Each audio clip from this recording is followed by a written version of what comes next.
সেদিন শরৎ হেমন্তের সন্ধিক্ষণে নির্জন নিশীথে বয়ে যাওয়া হিমেল হাওয়ার পদ্মবিলের সঙ্গে ঘটে পূর্ণিমা চন্দ্রের প্রথম সাক্ষাৎ। হঠাৎ স্বচ্ছ জলে প্রতিবিম্বিত হয় কারো আবছায়া। কখনো তা বিশদ আভায় মোহময় করে তোলে চারপাশ, কখনো ঘোর আমাবস্যায় ছেয়ে যায় সমস্ত আকাশ।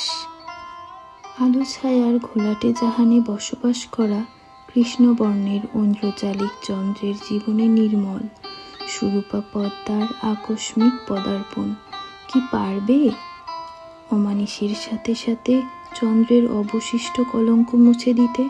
নাকি সে অনুরাগের বাঁধনে শুকতারা হয়ে কলঙ্কিত চন্দ্রের কাছে থেকে যাবে আজন্ম?